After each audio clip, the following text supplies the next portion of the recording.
Itu yang seronok tu kan. Kahwin-kahwin dapat tanah, kahwin-kahwin dapat negeri, kahwin-kahwin dapat daerah. Seronoknya. Okey, baik. So, kita nak sambung hari ini iaitu berkaitan dengan dua lagi. Okey, iaitu undang-undang dan lambang kebesaran. Dua lagi ciri-ciri negara bangsa Kesultanan Melayu Melaka, iaitu undang-undang. Dalam Melaka ada dua undang-undang bertulis, iaitu Hukum Kanun Melaka dan juga Undang-Undang Laut Melaka.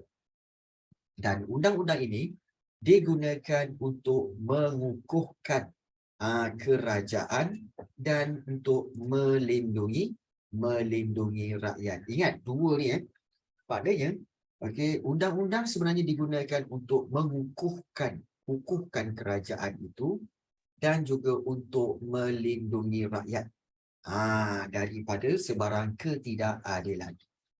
Dan undang-undang ini juga menjadikan Kesultanan Melayu Melaka sebagai sebuah kerajaan yang unggul. Nanti kita akan lihat tentang undang-undang. Baik. Dan ciri yang ke-6 untuk Kesultanan Melayu Melaka, ciri-ciri negara bangsa Kesultanan Melayu Melaka yang ke-6 ialah lambang kebesaran.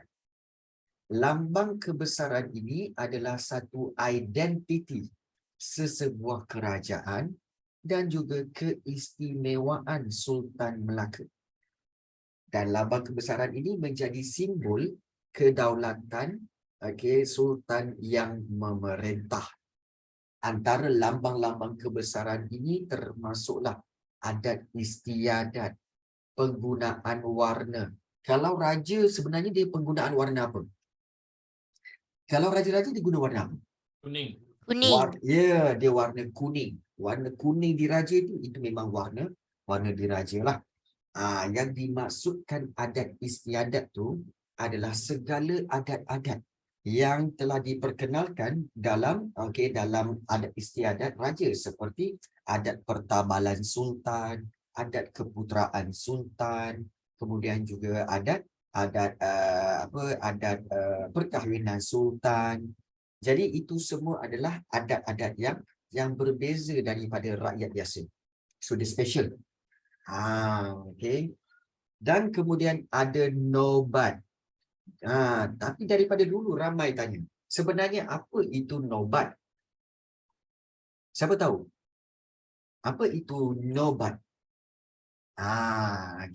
Cepat. Siapa boleh bagi tahu? Apa itu nobat? Nobat tu apa? Baik. Bukan. Dijadikan bukan. Nobat tu sebenarnya alat muzik tradisional. Alat muzik, yes. Di mana terdiri daripada gendang, kemudian daripada serunai, kemudian nafiri, kemudian juga ada gong. Jadi setiap kali istiadat pertabalan, dia mesti ada alat muzik. Memang betul. Dipanggil nobat. Bukan gamelan, bukan. Gamelan tu untuk rakyat. Nobat ni memang khas untuk raja. Sebab raja-raja ni, dia memang itulah kita berkata sebagai hiburan untuk golongan-golongan raja daripada zaman dahulu. Jadi zaman sekarang ni dia hanya menjadi satu alat kebesaran lah. Raja-raja pun orang kata apa, tak adalah lagi nak dengar lagu-lagu tu kan. Sekarang ni dengar lagu moden lah. Tapi alat-alat tu mesti ada sebagai lambang kebesaran.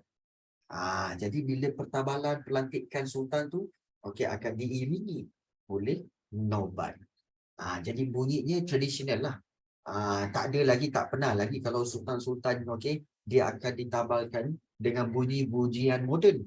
Tiba-tiba bunyi hip hop. Dups dups dups dups dups dups. Sultan naik. Dups dups dups dups. Lampau sungguh. Tak ada. Itu memang tak ada.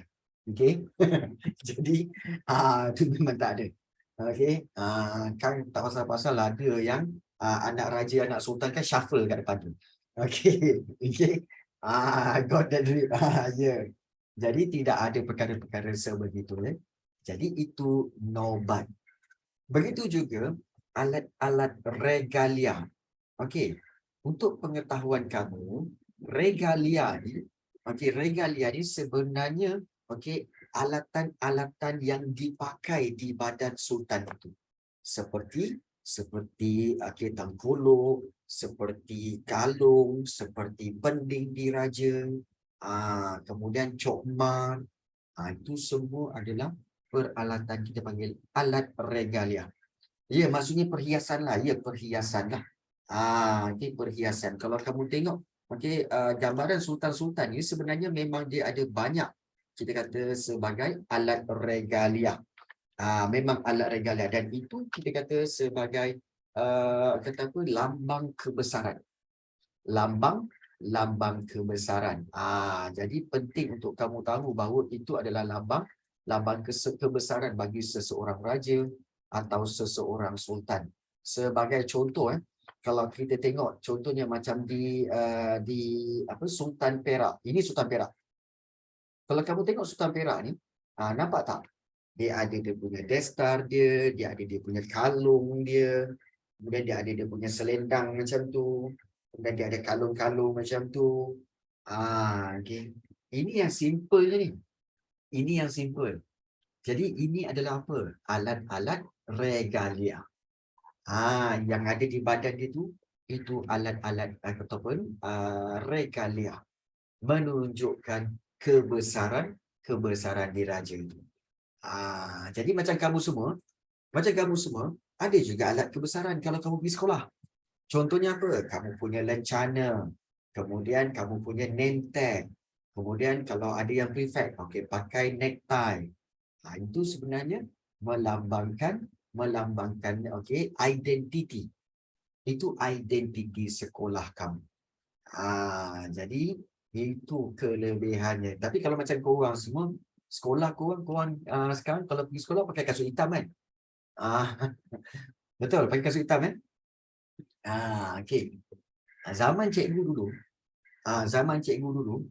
cikgu menjadi ketua darjah, ketua tingkatan tau. Waktu Najib Putih je. Cikgu menjadi ketua tingkatan dulu, cikgu je seorang yang dibenarkan untuk memakai kasut hitam. Cikgu seorang je yang dibenarkan untuk pakai kasut hitam. Tetapi bila dibenarkan pakai kasut hitam, cikgu pakai kasut kulit. Dan the best part is, cikgu pergi sekolah pakai kasut kulit yang apa tahu? Yang kasut cowboy tu. Kasut cowboy yang ada tapak kat belakang tu kan. Lepas tu ujung depan dia tajam kan. Itu cikgu pergi buat sekolah. Ya. Cikgu pergi sekolah pakai macam tu. Ya. Dan beberapa kali juga guru disiplin tegur. Dia kata, Rafi, kenapa kamu pakai kasut ni? Oh, kasut saya basah lah, cikgu. Basah. Lain kali jangan pakai ni. Okey. Besok pakai lagi. So cikgu pun dah macam lantak kau lah. Sebab in the end sebenarnya cikgu kat sekolah tu, cikgu antara the best student lah. Best student. Tapi cikgu nakal. Walaupun cikgu best How to student. share? Okey. Tapi cikgu memang nakal. Jadi sebab itu cikgu lain pun macam lantak lah. Macam tu. Cikgu nakal. Serius cikgu nakal. Jadi nakal. Tapi bukan jahat. Nakal je. Okay. Baik. So, kita lihat itu adalah merujuk kepada regalia. Dan juga Sultan pasti ada cap mohon. Cap mohon ini digunakan untuk mengesahkan arahan daripada Sultan. Arahan daripada Sultan. Maknanya, let's say lah, kalau katakan Raja Irdina, kita anggap Raja Irdina ni raja lah. Konon je lah. Okey, raja. Bila dia raja, dia mesti ada cap mohon. Kemudian dia buat surat. Dia buat surat menyatakan, minta supaya Aiman datang menghadap Raja Irdina.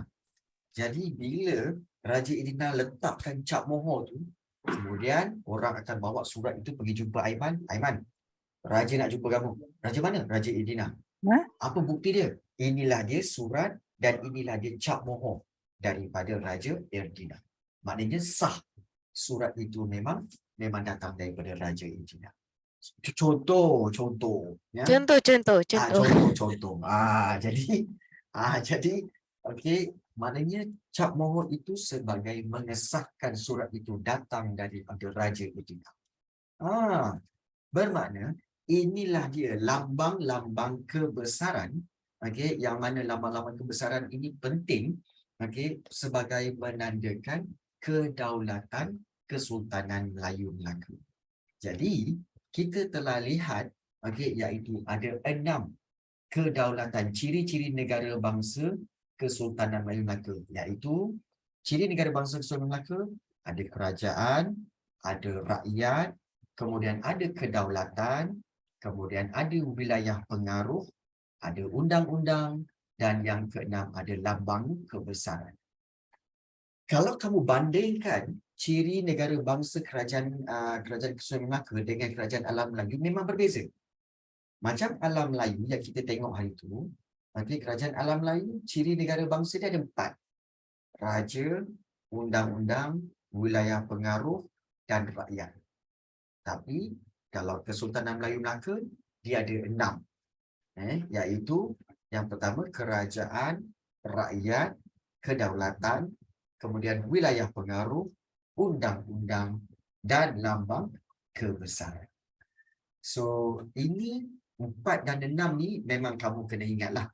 4 daripada ciri negara bangsa kerajaan alam Melayu dan 6 daripada ciri negara bangsa Kesultanan Melayu Melaka. Itulah dia perbezaan dia. Baik. So, kita dah lihat apa tujuan kita mengkaji perkara ini. Okey, supaya kita apa? Kita berbangga dengan apa yang telah dimiliki, diwariskan oleh Kesultanan Melaka, dan ini bertujuan untuk supaya kita apa semua? Kita semua bersatu padu. Baik, ada soalan. Apa beza wilayah naungan dengan wilayah pengaruh? Okey, dia macam ni sebenarnya. Bagus soalan tu Ryan. Dia sebenarnya macam ni. Okey, mungkin ada yang bertanya, bagus soalan tu.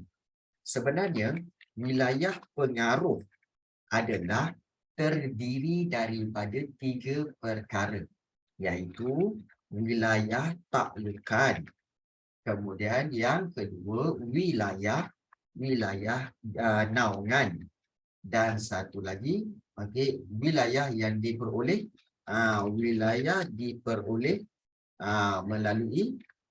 melalui perkahwinan.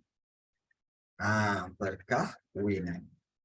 Jadi kalau kita nak apa kaitan dia, wilayah pengaruh ini, baik, semua wilayah ini, wilayah taklukan, wilayah naungan, wilayah yang diperoleh melalui perkahwinan, semuanya adalah wilayah pengaruh. Faham? Itu semua dipanggil wilayah pengaruh.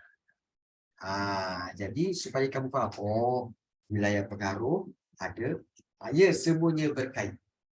Wilayah pengaruh maknanya terdiri daripada wilayah taklukan, wilayah naungan, dan wilayah diperoleh melalui perkahwinan.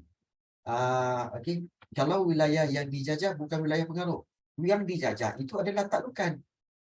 Wilayah taklukan ialah wilayah yang diperoleh melalui iaitu penjajahan. Penjajahan iaitu melalui peperangan. Jadi itulah dia dipanggil wilayah taklukan. Sebenarnya takluk tu samalah dengan jajah. Takluk tu sama dengan jajah. Maknanya perkataan takluk sama dengan perkataan jajah. Jadi wilayah taklukan ialah wilayah melalui penjajahan. Wilayah naungan maknanya wilayah yang dilindungi. Yang dilindungi. Yang dilindungi. Maknanya yang dilindungi, yang dijaga oleh kerajaan besar yang lain. Itu maksud wilayah naungan. Jadi itu 3. Taklukan, naungan, dan wilayah diperoleh melalui perkahwinan. Jadi ini untuk menjelaskan tentang jenis-jenis wilayah pengaruh. Baik, bagus soalan itu, Ryan. Baik, ada soalan lain nak tanya? Sebelum kita proceed kepada seterusnya. Ada soalan nak tanya? Okey, mungkin Tunku Mastura. Selamat datang Tunku Mastura. Tunku Mastura ya? Betul nama ya? Tunku Mastura? Okey. Ah, betul. Tak dengar suara. Ah, Cikgu Anak. Ah, ah, Cikgu, ya, ya, kan. Di mana keunggulan sistem pentadbiran dan undang-undang. Apa itu unggul? Unggul, ya? Keunggulan bererti kesempurnaan dan keistimewaan yang dimiliki oleh sesebuah kerajaan. Dan dalam Kesultanan Melaka, keunggulan kerajaan Kesultanan Melaka ni memang terbukti melalui sistem pentadbiran dan undang-undang yang memang tersusun sehingga menjadikan kerajaan ini masyhur. Dan kerajaan Kesultanan Melayu Melaka ni bertahan hampir 111 tahun. Berbanding negara kita yang baru merdeka. Negara kita merdeka baru 60, lebih kurang 66 tahun. 66 tahun. Ini dah 111 tahun. Lagi lama daripada kemerdekaan Malaysia. Jadi, kita lihat apa yang unggulnya. Sistem pentadbirannya. Iaitu sistem pentadbiran Kesultanan Melaka ini memang lengkap yang dikenali sebagai pembesar 4 lipatan. Sistem ini menjadikan Kesultanan Melaka ini lancar dan tersusun. Sultan akan memberikan kuasa memerintah atau mentadbir sesuatu wilayah, sungai atau pulau kepada para pembesar berempat. Dan para pembesar berempat bila dapat wilayah itu, maka kawasan itu dipanggil kawasan pegangan. Kawasan pegangan. Jadi kita tengok inilah dia. Sistem pentadbiran Kesultanan Melayu Melaka. Di mana atas sekali ada sultan, bawah dia bendahara, penghulu bendahari, temenggung dan juga laksamana. Kamu semua masih ingat lagi tak tentang jawatan-jawatan ini? Bendahara yang korang semua dah belajar semasa form 2 dulu. Ingat lagi tak? Ingat lagi tak masa form 2 kamu dah belajar bab yang kelima, Kesultanan Melayu Melaka. Ya. Bendahara tu penasihat kan, ya, macam Perdana Menteri, betul. Jadi inilah dia sistem pentadbiran Kesultanan Melayu Melaka, di mana sultan dibantu oleh para pembesar. Ya, betul. Dan kalau kita lihat di sini, sistem pentadbiran Kesultanan Melaka ni dia tersusun dan berhierarki. Oh ya ke? Tersusun dan berhierarki. Sultan akan mengetuai pemerintahan dan mempunyai kuasa dalam segala aspek, iaitu dalam pemerintahan ke, peperangan ke, dalam hubungan diplomatik ke, dalam agama ke, semua kuasanya terletak pada sultan. Ini yang dimaksudkan dengan apa tahu? Dengan sultan berkuasa mutlak. Korang ingat ya, iaitu Kesultanan Melaka, dan Kesultanan Johor Riau yang kamu belajar semasa tingkatan 2 dulu. Semua kesultanan dulu berkuasa mutlak. Apa itu mutlak, cikgu? Iaitu undang-undang pun sultan buat, pentadbiran pun sultan buat, pemerintahan pun sultan buat, ekonomi pun sultan buat, hubungan diplomatik pun sultan buat. Semua berpunca daripada sultan. Beza ke dengan yang sekarang? Ya, autonomi. Ya, betul, autonomi dulu. Dan ini memang diamalkan bukan sahaja daripada Raja-Raja Melayu, daripada zaman tamadun Mesopotamia lagi. Kalau kami ingat Raja Hammurabi, kemudian Fir'aun, Ramses dan sebagainya. Semua berkuasa mutlak. Semua kuasa terdapat pada raja itu. Maharaja Han Wudi, di China, Maharaja Shi Huangdi, di China pun kuasa mutlak. Jadi semua kuasa kat situ. Tetapi bila kamu tanya, kalau macam tu, yang sekarang ni macam mana? Yang sekarang ini, raja-raja kita bukan lagi berkuasa mutlak. Tapi raja kita dipanggil raja berperlembagaan. Dia bukan lagi berkuasa mutlak. Tapi dipanggil Raja Irdina. Salah. Raja Irdina lain. Buang. Raja berperlembagaan. Salah sebut pula. Salah tu, lain tu Salah. lain. Okey, lain. Baik. Raja berperlembagaan ni maksudnya walaupun dia raja, atas dia ada undang-undang. Atas raja tu ada undang-undang. Means that raja pun kena ikut undang-undang. Kalau raja tu melanggar undang-undang itu, maka raja itu boleh digulingkan ataupun dipersoalkan dan dibicarakan di mahkamah. Itu yang sekarang. Ya betul.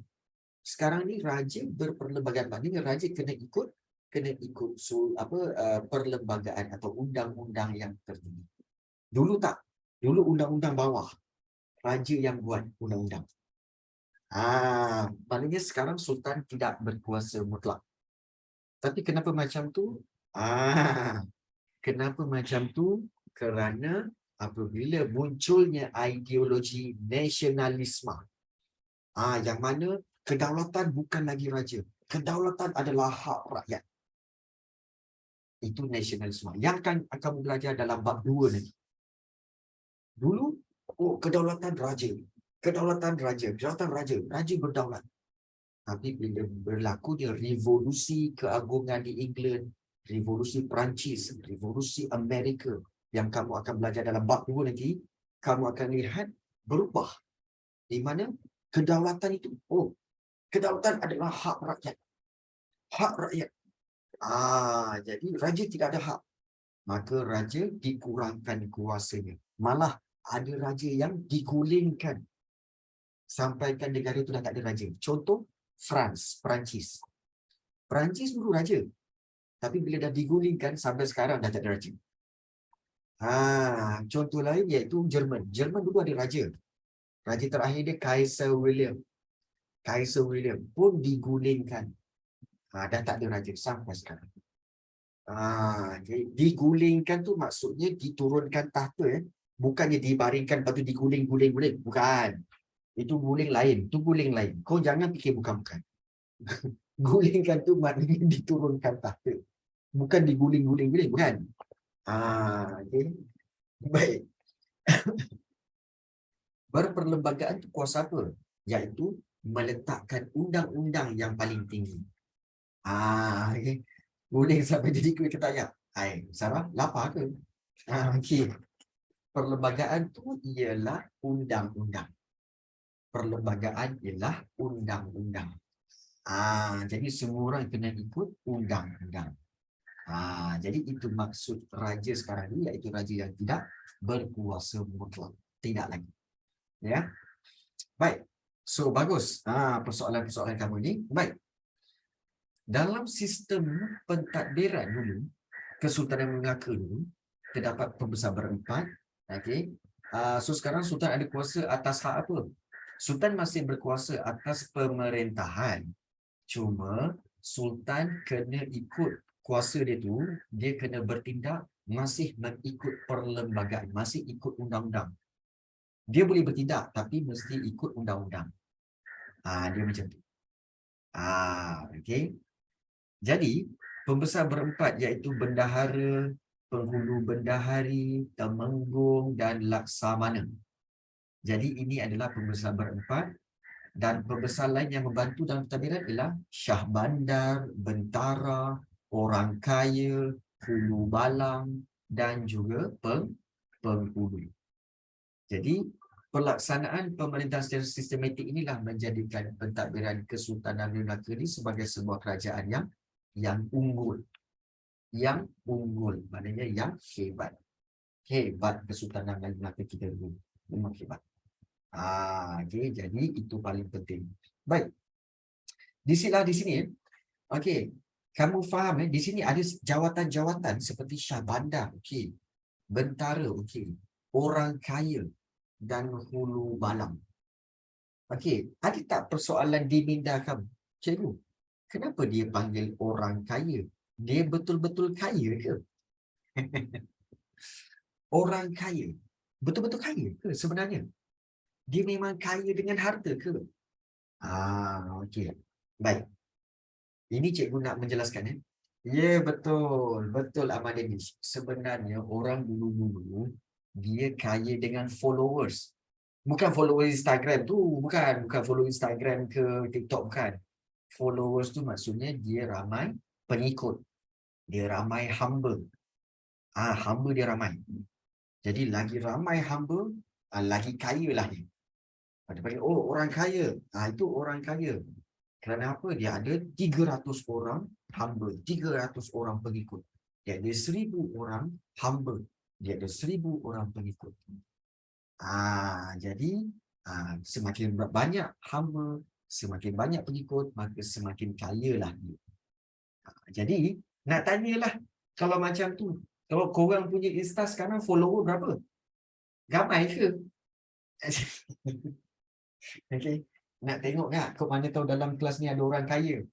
Kaya follower, follower dalam Insta ke? Okay. Dalam mak saya 1.2K. Okey. Ramai ya. 2K je. Zakir tak. Boleh lah, dahsyat. Kita tanya macam siapa Izzah Syairah. Okay. Tarun mungkin ramai. Putri Maisarah. Sikit dia panggil. Kalau follower sikit dia panggil apa? dia tak panggil apa-apa lah. Okey. Syazwina, Adila Risha, berapa follower sekarang? Ramai dah? Ramai sangat ke? Jadi kita tengok bahawa biasanya orang-orang yang ramai follower ni orang-orang yang terkenal. Cikgu tak ramai pun. Kalau dekat apa? Okey. Apa? Kalau macam cikgu, kalau dekat YouTube cuma ada 2.5K lah subscriber. Maknanya follower lah tu. 2.5 2.5K subscriber. Jadi sesiapa yang masih lagi tak tahu bagaimana nak tengok apa rakaman video kita, boleh tengok di YouTube channel cikgu, Cikgu Rafi Sejarah. Please subscribe, like and share. Kecil lah, like. Macam YouTuber pula. Okey, baik. Saya dah subjek. Okey, terima kasih. Okey. Baik. So kita lihat di sini. Baik, berkaitan dengan sistem pentadbiran Kesultanan Melayu Melaka. Sistem pentadbiran Kesultanan Melayu Melaka ni ada 2 peringkat. Iaitu pentadbiran pusat dan juga peringkat jajahan. Peringkat pusat dan peringkat jajahan. Kenapa macam tu cikgu? Korang kena ingat bahawa sebenarnya Kesultanan Melayu Melaka dulu dia sangat luas. Sangat luas. Sebagai contoh kalau kita tengok Melaka ni dulu. Ini dulu Melaka. Melaka ni sangat luas dulu ni. Ni Melaka. Daripada selatan Thailand tu sampailah ke Kelantan, Terengganu, Pahang, Johor, masuk ke Singapura, Pulau Batam, Indonesia, Palembang kat sini, kemudian masuk ke kawasan Medan dan juga sampailah nak sampai ke Aceh tu. Ini semua. Ini semua dulu dipanggil Melaka. Dulu. Jadi, macam mana nak jaga kawasan yang sikitnya besar je tu? Dia ada 2 pemerintahan, iaitu peringkat pusat. Peringkat pusat maknanya di peringkat negeri Melaka itu sendiri, dekat tengah-tengah tu kat Melaka. Dan satu lagi di peringkat jajahan, maknanya sini orang lain, dekat sini orang lain, dekat sini orang lain, dekat sini orang lain, dekat sini orang lain. Tapi semua akan report kepada Sultan Melaka.